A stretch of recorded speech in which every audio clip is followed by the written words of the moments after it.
Hey everybody, Bart Nollenberger, Executive Director of the John Maxwell team.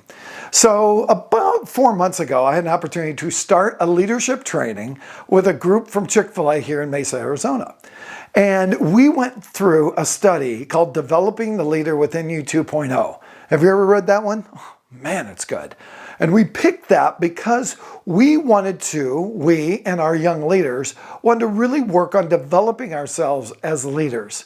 So through that study, John talks about the 5 levels of leadership. He even wrote a book on this called The Same. And the first level of leadership is the positional leader.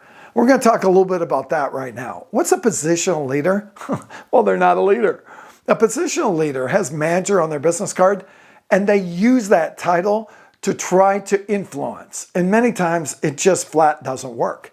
I remember when I was a young manager, I used to say to people that work for me, because I said so. Well, that might last for a moment, but they're talking about you behind their back. So positional leaders usually use their position to get people to do something. A perfect example is a friend of mine, Maria, who's been at a restaurant as a hostess for about 15 years.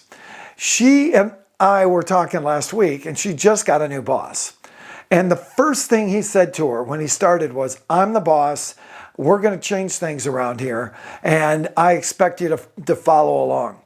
Now, she said, "I was so frustrated because I've been here 15 years. I know where all the skeletons are buried. All he had to do was sit down with me and connect with me and get to know me, and I would have helped him. But he was telling me that he was the leader, and that's the way it was." And I will tell you, that person is not going to be in that position very long, because the reality is, if he doesn't get Maria to buy into his agenda, it won't work. Have you ever worked for somebody like that? That's the one that we want to get out of quick. We want to move on to the next one, and we'll talk about that on our next course. Hey, by the way, if you're interested in learning more about leadership, maybe in a one-on-one setting or a leadership course, click that link below and let's talk.